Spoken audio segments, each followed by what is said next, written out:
Bienvenidos a otro episodio de Chingones de la Salud. En esta ocasión estamos con el licenciado Jonathan Navarro, que es un psicólogo hipnoterapeuta. Licenciado, muchísimas gracias por aceptar nuestra invitación y gracias por abrirnos las puertas a tu consultorio. Muchísimas gracias también a ustedes, es muy padre poder tener este tipo de interacciones y justo les comentaba, creo que a veces tener espacios así para estar un poco más relajado está muy padre. Perfecto, entonces iniciemos. Claro que sí, adelante. Ok, licenciado, colega. Colega. Exactamente. ¿Cómo te describes, no tanto en lo personal como en lo laboral? Pues mira, regularmente en lo laboral tiendo a... Me gusta mucho brincar de áreas. Okay. De hecho, es algo que he venido manejando últimamente. He estado en área deportiva, área jurídica, área clínica. Entonces, creo que me consideré alguien que le gusta divertirse con lo que hace. Y de manera personal, pues me gusta mucho estar con mi familia. Como ya tengo una hija y ya tengo familia, pues ya cambió un poquito más la dinámica. Entonces, tratando de combinar ambas cosas. No sé si a lo mejor a usted le ha estado pasando, pero ya cuando uno entra al mundo laboral es complicado. Sí.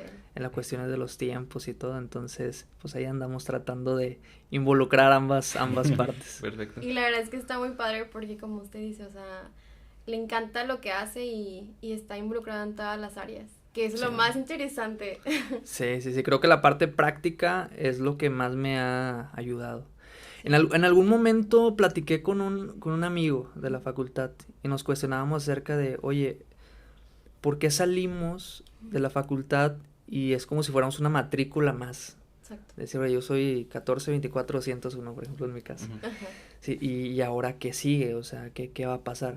Entonces nos cuestionábamos mucho en la parte de que sentíamos que durante la carrera no teníamos la parte práctica. Entonces, digamos, como que, bueno, ya saliste y ya como tú puedas hacerle, vas a empezar a obtener práctica. Sí. Entonces, a partir de ahí fue donde yo me cuestionaba, bueno, lo poco, mucho que sea ahorita, ¿en dónde lo puedo llegar a aplicar? Entonces, creo que a partir de ahí fue donde empecé a hacer muchas cosas. Okay. De decir, bueno, esto lo tengo y si lo aplico en esta área, ¿qué sucede? Si lo aplico acá, ¿qué sucede? Creo que el hecho de cuestionarme la parte académica y la parte de experiencias me ayudó mucho como para seguirme desarrollando. ¿Y a ti te gusta estar cambiando de varias actividades? Sí. Fíjate que me ha pasado también, una vez estuve trabajando en un consultorio, me decía la chica, oye Jonathan, veo que haces muchas cosas y estás trabajando con nosotros. Sí. Y como que le incomodaba un poco la parte de, es que siento que no estás tan enfocado con nosotros y daba como esa sensación cuando yo de este lado, pues implica mucha planeación, decir, sabes que este día le voy a dedicar a esto, este día a lo otro. Y para mí fue muy divertido y como que emocionante hacer cosas diferentes, pero la mejor para la otra parte decir, oye, Jonathan está haciendo muchas cosas es, sí podrá, no podrá. Creo que al menos en lo que a mí respecta me ha ido muy bien y creo que lo mejor de todo es que cuando haces algo que te gusta como que entra uno en estado de flow. Sí, demasiado. De fluidez. Y la verdad es que hasta te coordinas tú solo, o sea, ya tu práctica ya lo haces como un hobby, ya se cuenta. Sí, muy padre. Buenísimo, licenciado. Ahora díganos, ¿qué te motivó a estudiar psicología? ¿Qué me motivó? Justo ayer estaba platicando con mi papá. Mi papá no terminó la carrera de medicina. Ok. Yo le decía, oye, ¿por qué no acabaste? O sea, una carrera de medicina, bueno, en tu caso lo estás, bueno, ya egresado, me comentabas. No, todavía no. Todavía no, bueno, a punto de egresar. Es muy complicado, o sea, la parte médica es un reto. Entonces, él me decía, en medicina tenemos clases, no sé si todavía lo llevan actualmente, clases de psicología, y no las tienen actualmente. No. Bueno, él estudió en la uni y decía, tenemos algunas clases que van relacionadas al área de psicología. Y en la universidad está el área médica y al lado está odontología, psicología y toda el área de la salud está junta. Entonces él me decía, yo me voy a estudiar a veces a psicología y veo cómo es el ambiente, empezó a conocer materias y me platicaba acerca de psicología. Yo en lo personal cuando brinqué de la prepa a la facultad, o sea, era un reto decir, ¿a dónde voy? O sea, de hecho hice algunos test vocacionales.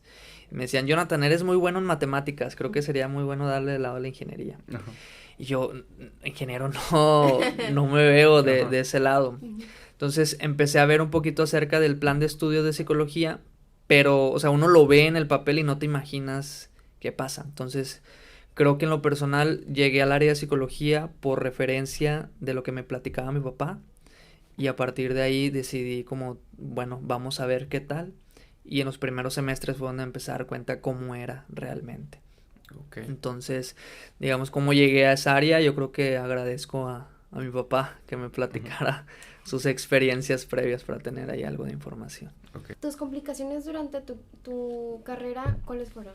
Los primeros semestres, yo al menos como referencia en la universidad donde estudié, hay unas materias como es historia, psicología, y hay una materia, no me acuerdo cómo se llama, que va relacionado como psicología del teatro, donde te ponen como a actuar, a vivir las emociones, a confrontar y toda esta parte. Okay. Y las clases eran bien, o sea, muy diferentes a la que comúnmente uno se esperaría. Entonces, las clases para empezar eran un lugar lleno de espejos. Okay. Y había lugares donde te podías acostar, como esos colchoncitos de ¡Qué niños. Cool.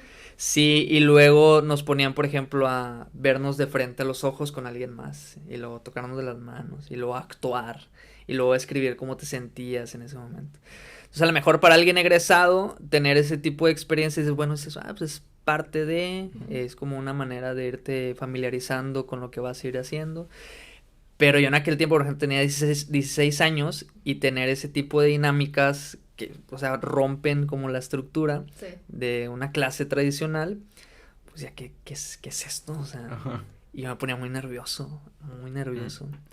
Mucha gente, de hecho, me di cuenta que en los primeros semestres, con ese tipo de dinámicas de materias, dijeron, no, esto no es lo mío.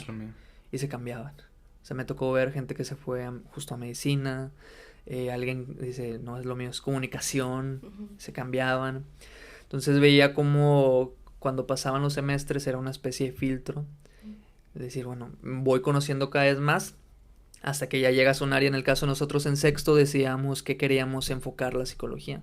Psicología organizacional, psicología clínica, conductual y toda esta parte. Entonces, conforme fueron pasando los semestres, sí, para mí fue un poco complicado.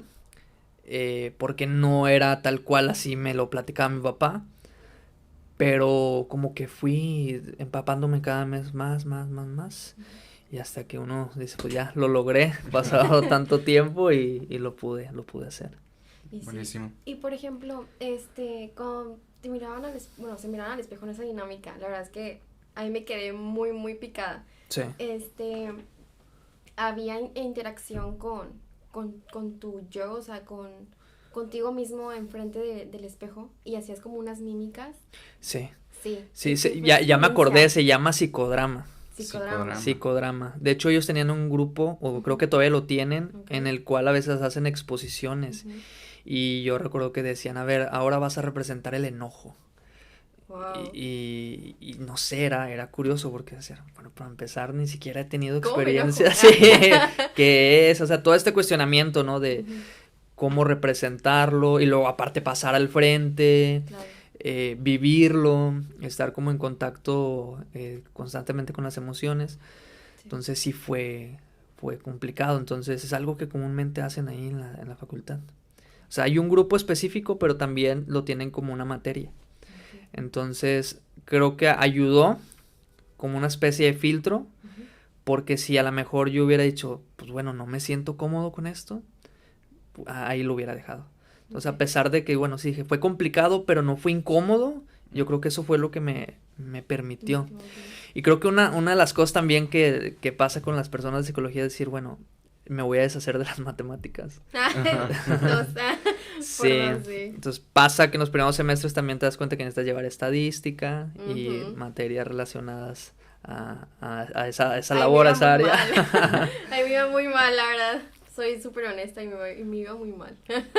Sí, pero lo superaste, ¿no? Al final de cuentas lo superé, súper de panzazo, pero ahí, como tú dices, ya lo logré. Lo lograste y pues bueno. Entonces ese tipo de materias pues se presentan y como te mencionas son como filtros, decir, bueno, esto soy bueno, en esto no. Claro. Y pues bueno, a pesar de que en algunas no me va tan bien, continuar.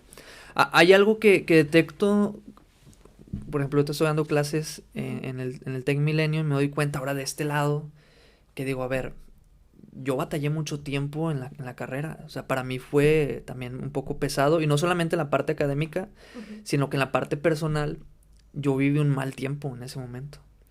De hecho, o sea, no me he diagnosticado tal cual, pero estaba seguro que tenía depresión. Okay. Pero como estudiante, o sea, no sabes, o sea, qué te sucede todavía. Entonces asistí a terapia en su momento. En algunos momentos, como toda la depresión, oye, a veces no traes muchas ganas de hacer cosas. No traes energía de realizar ciertas actividades. Aún y cuando parecieran ser como muy sencillas, cuando alguien tiene depresión se le dificulta muchísimo hacer cosas, ¿no? Entonces, enlazar la parte de la dificultad de la carrera más aparte la parte personal, sí sentí que en su momento me limitó un poco. Entonces, cuando uno está de este lado y ves a los chicos que están estudiando, dices, a ver, ¿cuántos de ellos creen que no son buenos, pero en realidad tan solo hace falta, o uno, que te des cuenta que sí tienes buenas habilidades, o uno, que te des cuenta que probablemente el momento de vida en el que estás, pues no te está ayudando como para darte cuenta que sí tienes habilidades? Entonces ya cuando estoy de este lado como maestro, sí me llegaban personas de que, profe, en mi casa se están divorciando mis papás y mañana no voy a poder venir por una u otra situación, no me van a poder traer, no me están dando dinero. Entonces me daba cuenta cómo, bueno, sí, el hecho de la parte académica es todo un reto, pero uno como estudiante también se enfrenta a más cosas que incluso van fuera del área académica. Entonces considero que justo la parte de que alguien egrese es todo un logro. Sí. Todo un logro, muy, muy, muy difícil. Y pues bueno, ya cuando estás egresado, lo único que queda es, bueno, ahora continúa y date cuenta que tienes buenas habilidades, ahora va la parte de la experiencia. Wow. Y la más Sí. gratificante. Sí. La verdad es que la más bonita, yo creo que también la época de estudiante, ¿no? Estudiambres. Estudiambre. Pero, porque pues vaya, estás con tus amigos, estás pues vaya, con tu gente, ¿no? Sí. Pero la parte, de experiencia, pues es enfrentarte a la realidad. Una realidad que te va a durar toda tu vida y es tu futuro. Sí. Entonces hay que ir escalando y ver hasta dónde. ¿Les puedo platicar algo? Claro. Así como personal, profesional, pues está enlazada ambas cosas. Ajá. A mí me gustaba en aquel tiempo de la facultad divertirme mucho con mis amigos. Ok. Sí. O sea, pero mucho. Ajá. Como que era muy destacable esa área de mí. Uh-huh. Aunque a lo mejor académicamente no me iba tan bien, era muy destacable en eso. Uh-huh. Entonces, pues bueno, exponía clases y en las clases sí me iba bien, pero a lo mejor a veces en las exámenes o en trabajos no me iba tan bien. Entonces yo en aquel momento me cuestionaba decir, bueno, no me está yendo muy bien en ciertas áreas, y luego los maestros, ya ves, hay unos maestros muy duros, te dicen, oye, ¿qué está pasando? A lo mejor no es lo tuyo, esto. Pero yo siempre veía que al menos yo y los compañeros con los que me juntaba teníamos muy buenas habilidades en esa área. Pero éramos el grupo que dices, no le va tan bien, o sea, son de los grupos de 7 u 8, Ajá. Sí. pero tienen estas características muy marcadas. A partir de ahí me doy cuenta que cuando uno egresa, no necesita solamente la parte tal cual académica, o sea, obviamente sí requieres aprender, ¿no? y desarrollarte en las teorías y todo el contenido, pero también falta la parte social. Entonces a partir de ahí, por ejemplo, ahorita que ya pasó mucho tiempo, yo egresé en el 2013, ya estamos 2021, de repente se acercan personas y me dicen, Jonathan, has tenido un cambio, o sea, radical, muy, muy diferente a como yo te conocí, decían. Incluso me cuesta un poco de trabajo poder tener ahora la percepción de lo que has logrado.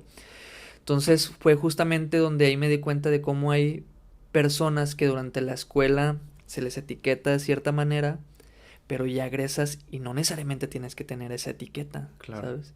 O sea, sales y puedes darte cuenta que puedes enfrentar por qué en algún momento te etiquetaron de esa manera y decir, bueno, yo ya egresé, puedo hacer cosas, ¿sabes? Creo que en la escuela a veces te limitan mucho a la Seguir parte un solo creativa. régimen, ¿no? A un solo, Ajá. sí, de que, oye, quiero hacer esto. No, tú vas a ir a hacer tu servicio social ahí, ve a hacer tus prácticas, cumple con un horario y listo. Tal cual como mucho la parte de, ya cumplí, no cumplí, sacaste buena calificación, no sacaste buena calificación. Yo estoy consciente que toda la gente tiene algo que ofrecer. Claro. Hace poco, por ejemplo, incluso estaba en un peritaje del poder y hay un alumno, todavía está estudiando justo en el Tec Milenio, que él, pues yo le doy clases todavía, pero él tiene muy buenas herramientas como en la parte del idioma. Ok. Entonces yo en algún momento estuve haciendo un peritaje para una persona de Estados Unidos que hablaba 100% inglés y nada de español y yo no sé Ajá. inglés, Ujú. pero el alumno sabe inglés y yo no sé inglés. Entonces yo podría a lo mejor saber mucho de unas áreas, pero en algunas cosas también tengo áreas de desarrollo y de oportunidad como todos. Y eso en algún momento fue justamente lo que comprendí. Oye, a pesar de que el alumno ahorita sigue aprendiendo y yo estoy de cierta forma aportando ese crecimiento, yo también estoy aprendiendo de él. O sea, y Claro. él también tiene algo que ofrecerme a mí. Y no solamente a mí, o sea, también a alguien que ya probablemente es considerado con mucha experiencia, que ya tiene mucho más avance. Considero que siempre las generaciones de abajo tienen como un soporte de cosas nuevas que vienen a ofrecer y que solamente es cuestión de apoyar. Y para mí fue muy curioso porque hicimos el peritaje él y yo, o sea, juntos, y requería de él. Ajá. Entonces ahí fue donde entendí, dije, bueno, yo llevo este rol, pero también hay alguien que está iniciando, que tiene muchas cosas que ofrecer. Entonces creo que la parte práctica, la parte de experimentar, la parte de retarte va a funcionar muchísimo. Claro, al final de cuentas todos tenemos diferentes habilidades. Sí. Y que no vayamos acorde a lo que te piden en la escuela no significa que no seas bueno, sino que simplemente no te están dejando potenciar tus habilidades. Sí, sí, totalmente. De hecho, los amigos que les comentaba hace un momento, uno se dedicó a la comedia y a veces las personas critican, oye, eres psicólogo, ¿por Ajá. qué a la comedia?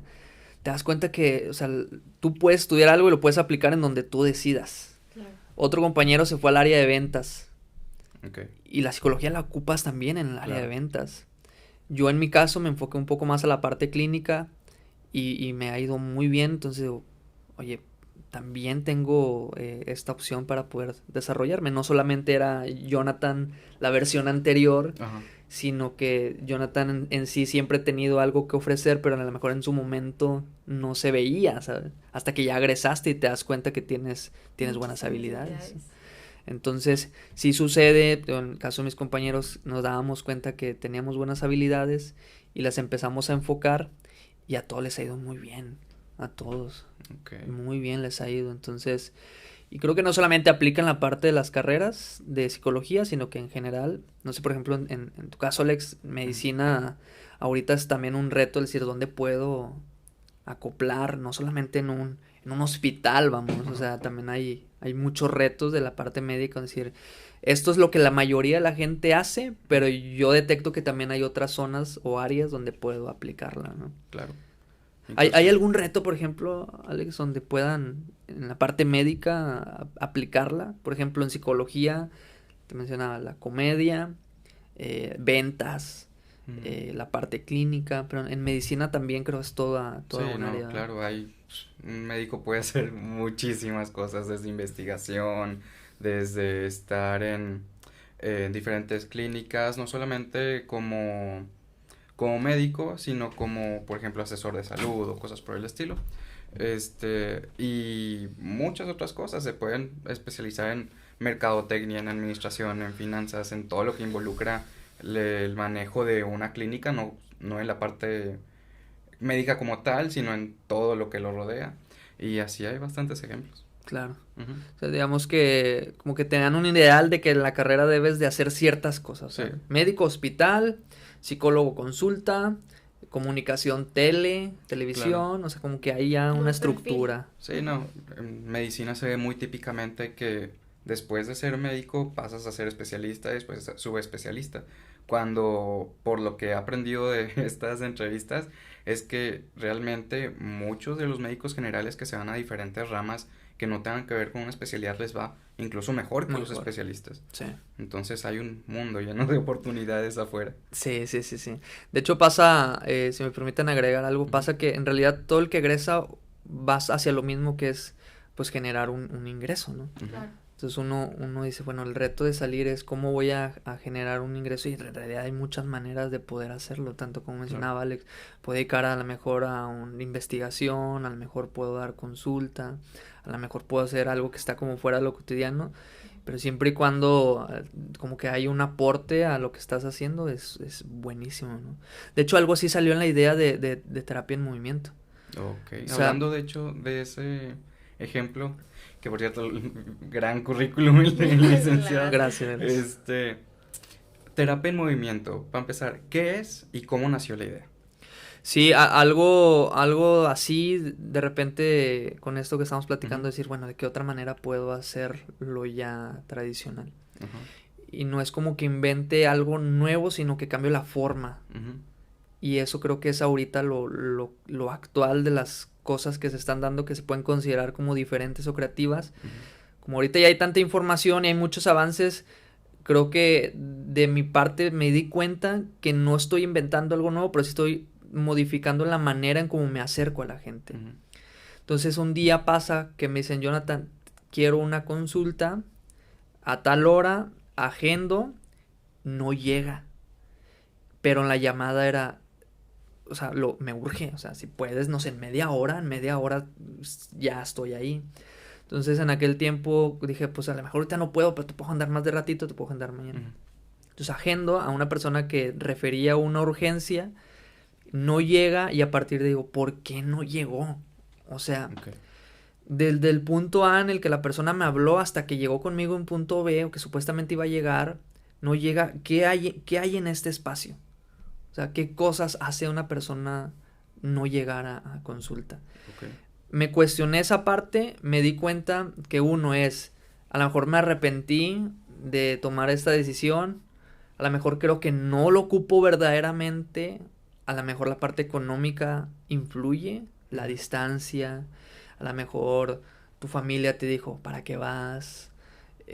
A lo mejor a medio camino te diste cuenta que a lo mejor tu manera de reaccionar fue solamente momentánea, a lo mejor te dio miedo empezar a tomar una sesión. O sea, hay muchos factores, Alex, demasiados. Entonces dije, a ver, ¿por qué tengo que esperar yo a que venga alguien? O sea, ¿por qué ser tan pasivo y esperar? A partir dije, ¿qué sucede si yo abro un espacio y voy a la gente? Entonces a partir de ahí se me ocurrió irme a Fundidora. Por ahí grabé, de hecho, un video.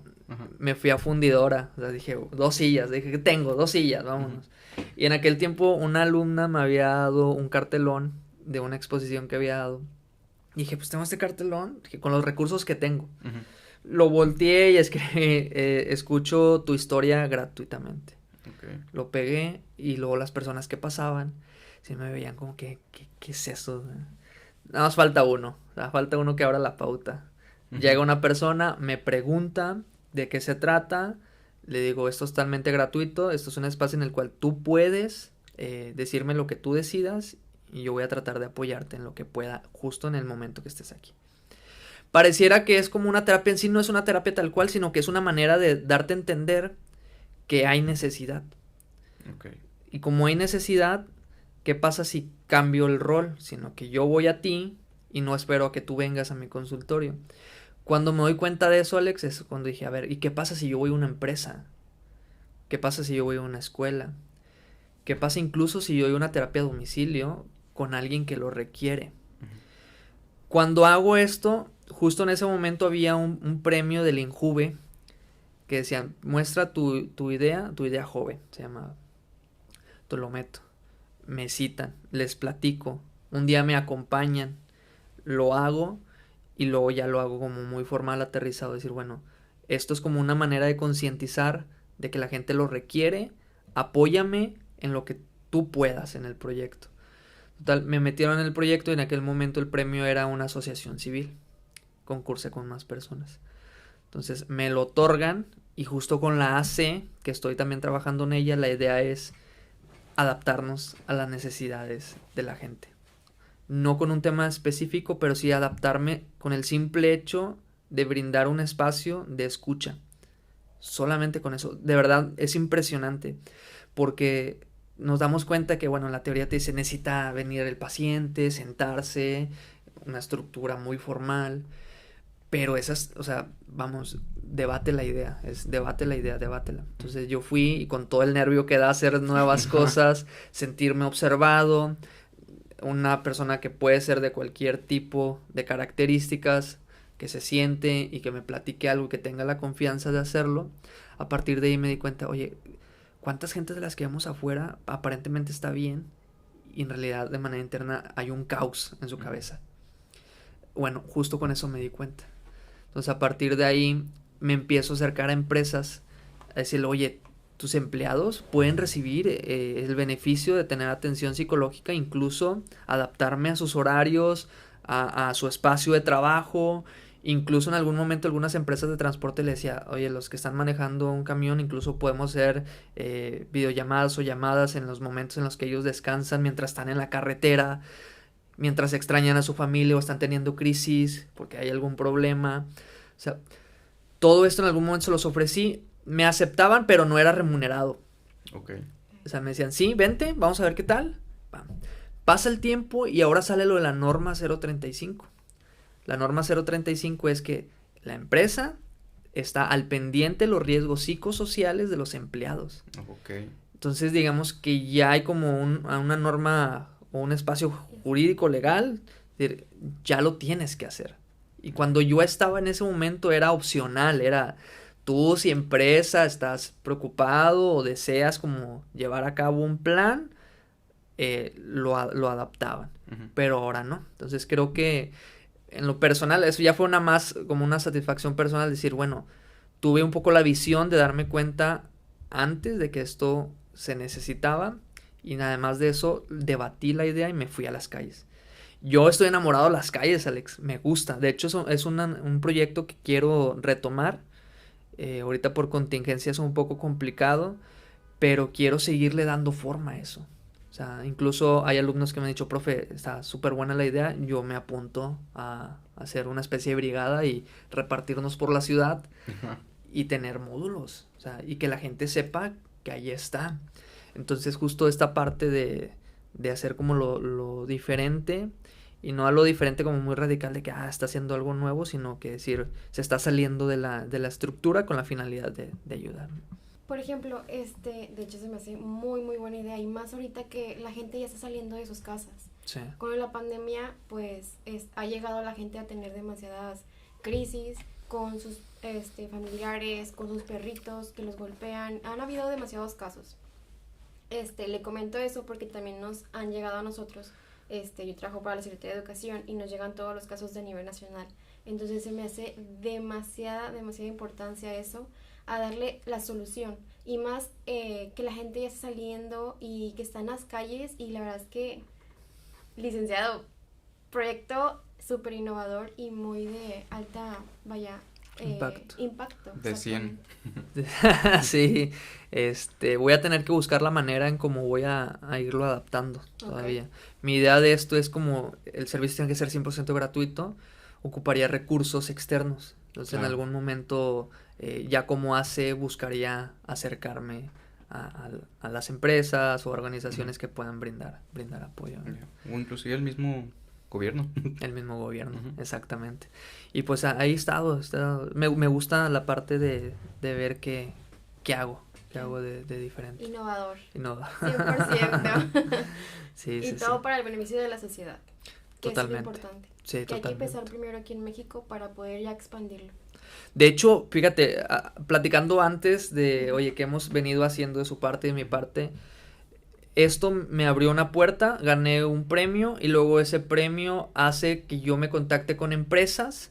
Okay. Y luego después de eso empiezo con lo de la norma ya a trabajar formalmente con una empresa que le brindaba atención a Pepsi, a Soriana, a LG, a General Electric, a AutoZone, y digamos, yo ya tenía esa referencia, como esa referencia previa, ¿no? Okay. De que, bueno, ya Jonathan ha hecho esto, ya está de formal, ahora vamos a brindárselo a las empresas. Y luego al estar ahí, un día alguien me invita a medios, y luego de medios me preguntaban, oye, ¿qué has venido haciendo? Y luego de ese medio me invitaban a otro medio, y luego a prensa, y luego radio, y luego conozco más personas.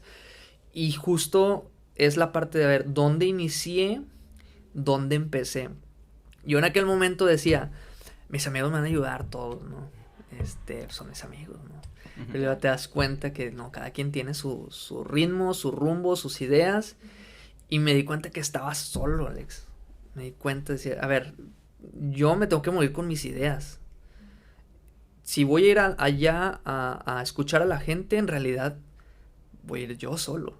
Esa vez me ayudó alguien a grabar, pero era alguien que se dedicaba a eso, pero era yo solo a enfrentar no solamente la manera en cómo me estoy sintiendo, sino que enfrentar pues mis creencias, si funciona o no funciona, si la gente se va a acercar, ser expuesto. A partir de ahí, inicio, y ahorita me pregunto dónde he llegado, y es como un peldaño. Y por ejemplo, ahorita ya he llegado, por ejemplo, a Miami. Estuve en una asociación de Miami, en una asociación de Los Ángeles, que brinda atención médica y psicológica a pacientes que tienen hemofilia. Okay. Entonces, yo me acerqué con ellos y les digo, oye, he venido haciendo todo esto, me interesa poder aportar de manera gratuita a ustedes. Me aceptan y ya he estado de aquel lado. Entonces ya tuve la oportunidad de brincar de mi país a otro, haciendo todo este montonal de cosas. Entonces siento que es como un resultado de pequeñas grandes acciones, ¿no? Yo le llamo el baby step. El baby step es, a lo mejor ahorita no te das cuenta que lo que estás haciendo te está llevando a un camino, a un punto diferente del que empezaste. Tan solo continúa, o sea, tan solo sigue avanzando. Entonces yo desde que empecé fue en el 2017 y ahora estamos en 2021, son 4 años. 4 años de estar poco a poco. Y hablando en temas, bueno, ahora que mencionaste que has estado mucho también en temas laborales, cuéntanos cómo la hipnosis, que es lo que en lo que te especializas, cómo la hipnosis puede beneficiar a los empleados. Claro. Pasa que me dicen, oye, Jonathan sabe hacer hipnosis, me gustaría que hiciera, no sé, que me borrara un recuerdo. Uh-huh. Que me borrara tal cosa o que me haga ser una persona totalmente diferente a lo que soy. Entonces, creo que hay personas que tienen una idea mágica, Alex, de la hipnosis. Es como si llegan conmigo, hacemos hipnosis y despiertas y ya todo ha cambiado. Y en realidad no es así, porque la hipnosis solamente se enfoca en la parte de la estructura de pensamiento, la estructura cognitiva. O sea, cómo se percibe, qué ideas, qué creencias, cómo ha manejado las experiencias las personas que han vivido experiencias muy fuertes y ha sido algo muy traumático. Bueno, todas esas cosas en la estructura de pensamiento y de ideas y de creencias tiene síntomas. Sobre los síntomas es sobre lo que vamos a trabajar. Más no en la parte de que, bueno, con la hipnosis vas a tener un mejor sueldo, con la hipnosis vas a tener un mejor clima laboral, porque la hipnosis trabaja una parte específica de lo que es toda una estructura. Por ejemplo, en el trabajo, o sea, ¿de qué sirve, por ejemplo, Alex, tener un hipnoterapeuta que le ayude a la gente a manejar estrés y ansiedad si, por ejemplo, el jefe tiene una pésima manera de relacionarse con la gente? ¿O de qué sirve aplicar hipnosis si los sueldos que brindan a los empleados son totalmente deplorables, que no les da para incluso sustentarse en sus actividades de la vida diaria, por ejemplo? Entonces, la parte de decir, bueno, la hipnosis funciona, tiene sus pros, pero también hay más cosas que se pueden hacer. Entonces, yo veo la hipnosis como una herramienta efectivísima para trabajar la percepción, para trabajar los síntomas, para manejar las ideas, las creencias y los pensamientos de las personas, e incluso a bajar niveles de estrés, de ansiedad, de, por ejemplo, estrés postraumático, trastornos de ansiedad, toda esta parte de la estructura interna de la persona ayuda muchísimo. Pero también influye, que de hecho hay una teoría en la parte de, bueno, ¿cómo se elabora un problema, Alex? El problema se elabora en la parte biológica, en la parte psicológica y en la parte social. creo que es Engel el que decía eso, cómo se forma un problema y no podemos verlo aisladamente, es simbiótico. O sea, yo desde el área psicológica sí te ayudo, por ejemplo, en la parte del estrés y la ansiedad, pero hay medicamentos también, por ejemplo, que ayuda a manejarlo. ¿O de qué sirve si Alex, por ejemplo, que es médico, le da ansiolíticos? Yo hago una terapia que te reestructura las ideas y los pensamientos, pero luego te enfrentas a la sociedad y hay contaminación, hay violencia, hay problemas sociales, o sea, ¿de qué serviría esto? ¿Sabes? Una vez un alumno me decía, profe, él era enfermero y un tiempo estuve en enfermería y me decía, profe, ahí en urgencias llegan muchísima gente, o sea, pero es demasiada gente la que llega y a veces no nos dan. Y él me decía, ¿cómo saber si el problema que traen es biológico o es psicológico? Entonces decía, pues es difícil la pregunta, pero fíjate, puedes hacer esto. Y le decía, ¿qué pasaría si tan solo le das un espacio de escucha en lo que él está de espera o ella está de espera, si le das un espacio de escucha? Entonces él me decía, es que de repente llegan señoras que dicen, me duele muchísimo la cabeza, que quiero ver al doctor, que tengo cefalea, que tengo problemas, probablemente a lo mejor tengo problemas de migraña. O sea, llegan con una idea como muy previa de lo que les está pasando, sin saber si es correcto o no es correcto lo que vi. Entonces le decía, escucha a la persona y a que hable, catarsis, ¿no? Que hable. Entonces me llamó mucho la atención porque un día me dijo, profe, una señora llegó que con muchos síntomas, que se sentía muy mal, y luego ya empecé a platicar con ella, me empezó a decir, es que mi esposo, es que tengo problemas en mi casa, es que mi hija salió embarazada, y pum, se empezó a sacar. Entonces al final me dijo, ya la señora cuando terminó de platicarme me dice, gracias mijo, era lo que ocupaba, y se fue. Entonces digo, wow, o sea, es impresionante cómo la parte psicosomática de lo que uno cree que a lo mejor tiene problemas, a lo mejor el origen incluso puede ser desde otro lado, desde mi estructura familiar, desde mi estatus económico, desde probablemente mis experiencias previas, el lugar donde vivo, mi genética, por ejemplo, la parte médica. Entonces creo que abordar un problema de salud, Alex, es trabajar todos en conjunto, y si todos empezamos a hacer cosas que rompan con la estructura tradicional, creo que el beneficiado va a ser al final la gente. Claro. O sea, ellos son siempre los beneficiados. Cuéntanos, ¿cuáles pueden ser los síntomas en lo laboral? O sea, por ejemplo, dame un ejemplo de un caso que ha pasado de que en una empresa y vaya, tú lo atiendes y cuál es el proceso que la persona puede ya ir mejorando cada día. Es muy buena pregunta. Regularmente las empresas son muy celosas con el tiempo, muy celosas. Entonces, de por sí entra ya el tiempo está limitado. Yo siempre sugiero que cuando alguien está en un proceso terapéutico, sí lo puedas a lo mejor ver en la empresa, pero que después se dé una vuelta en un espacio con un poco más de tiempo, fuera del contexto. Entonces, las más cosas que están ahorita es estrés y ansiedad. Okay. A tope. Y eso se ve en indicadores.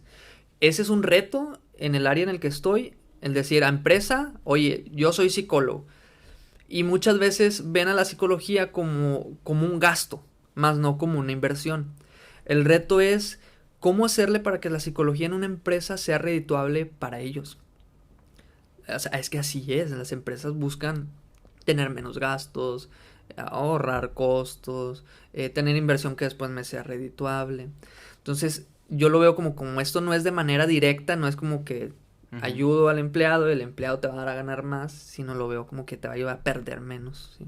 Entonces, cuando alguien tiene estrés y ansiedad, están la rotación es a full, o sea, te faltan, te llegan tarde, no rinden, mal clima laboral, por ejemplo, también hay personas que pueden llegar a sufrir violencia, acosos, hay muchísimas formas. De hecho, el abanico de la ansiedad es grande. O sea, como alguien que empieza a tener ansiedad, primero es estrés, ansiedad, y como esa ansiedad, pum, se desprenden en un abanico de opciones.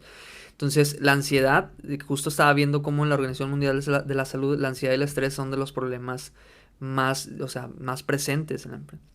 Entonces, justo por eso la parte de atender individualmente a cada empleado es bien necesario. Porque es, a ver, tráeme a Juan. Bueno, Juan, ¿su problema cuál es? es que biológicamente no está produciendo algún neurotransmisor, es que a lo mejor él tiene una idea, una creencia de lo que es el trabajo, lo que es su jefe, le tiene miedo, no se lleva bien con la gente, o probablemente es la misma estructura de la empresa. Entonces a veces en las empresas pasa que, bueno, ya viene el psicólogo, es el apagafuegos. Uh-huh. Él me va a solucionar de que, bueno, si hay mal clima laboral con un psicólogo es suficiente, como si uno fuera el encargado de todo. Uh-huh. ¿Y las otras áreas? O sea, la estructura de la empresa, claro. Cómo se presenta el empleado. De hecho, fíjate, yo veo al empleado como la carga de la pila de un celular. La empresa cree que tú vas a llegar al 100% todos los días, pero hay empleados que vienen mermados desde que llegan a las 8 de la mañana. Súper mermados. Hay un caso en una empresa de transporte que una vez me llegó, que es, lo querían correr, por ejemplo. Oye, ya vamos a correrlo porque, mira, me llega tarde, no me está rindiendo, a veces lo veo que se está durmiendo en su área de trabajo. Pues ya sabes, la empresa es de resultado. Uh-huh. Lo atiendo y me doy cuenta que él está en un proceso de divorcio. Y en ese proceso de divorcio, pues la esposa está pidiéndole dinero. Y luego él se fue a vivir con otra persona. 2 casas, imagínate tener 2 casas y luego un hijo. Entonces el sueldo que tenía ya no le daba. ¿Qué era lo que hacía él? Salía de la empresa, pues obligado, porque no era una toma de decisión consciente, era obligado por la necesidad. Me tengo que ir a trabajar horas extras y se iba a manejar en las aplicaciones. Entonces salía a las 6 y de 6 a 10 o de 6 a 11 todos los días se iba a manejar. Entonces era un extra que para él le ayudaba. Entonces, pero imagínate, te levantaste a las 5:30. Lo que te cambias, llegas a la empresa, todo lo que implica estar en un horario laboral y todavía sales y en lugar de descansar, te sigues yendo a trabajar. ¿Qué va a pasar, Alex? O sea, el otro día. O sea, si se espera que llegues en un 100%, vas a ir a llegar al 60, al 50, hasta que llegue el burnout. Yeah. El burnout me dijo, ya, no puedo, ya, por más que desee, ya. Muchas de esas características están muy presentes en la empresa y no se dan cuenta. Porque la empresa ve, no me está rindiendo, no me está entregando, listo, córrelo. Pero eso también se ve reflejado en que la empresa gasta. Porque está bien curioso y a veces los empleados no se dan cuenta que para que alguien llegue a una empresa es un gasto terrible. Una vez un compañero que trabaja en recursos humanos le preguntaba, a ver, ¿cuánto te has gastado en rotación en este año? En qué publicidad en Facebook, en el perifoneo, en el volanteo, en el que di una persona de baja y lo tengo que liquidar y tengo que traer otra persona, en seguros, en el reclutador que me trae la persona, en el tiempo humano de inversión. Total, le pregunté cuánto y me dijo, en este año nos gastamos, o sea, de que se nos fue ese dinero nada más en esta área, 3 millones. Y yo digo, a ver, 3 millones... ¿Cuánto te cuesta tener a alguien que esté 100% enfocado a ver qué sucede también en la parte humana? O sea, tener a un psicólogo ahí para los riesgos psicosociales. O sea, el versus de... o sea, ¿cuánto te gastaste en un año versus cuánto te cuesta pagarle un sueldo a un psicólogo que esté ahí? Ese es el reto. Ese es el reto. La parte de que el psicólogo entienda que también necesita ser redituable para la empresa. ¿Sí? Porque sí suena padre decir, voy a ayudar a la gente, pero la empresa en algún momento va a decir, ¿y el beneficio mío cuál va a ser? Claro. Esa es justamente la parte. Y creo que eso es lo que, lo que está pasando ahorita en la actualidad. Y demasiados años atrás, que las empresas a veces no piensan en sus trabajadores. Solamente piensa en generar más dinero, más producción, más todo. Pero lo que ellos no ven es que sus trabajadores son el pilar para poder crecer la empresa. Sí. Entonces, si no tienes esa salud mental con tus trabajadores, ¿cómo vas a tener con los demás? Sí. ¿Cómo va a poder crecer esa empresa? Así que es cierto lo que... Cuesta, o sea, es más barato retener al empleado que correrlo. Claro, al final de cuentas no son robots. Exactamente. Sí.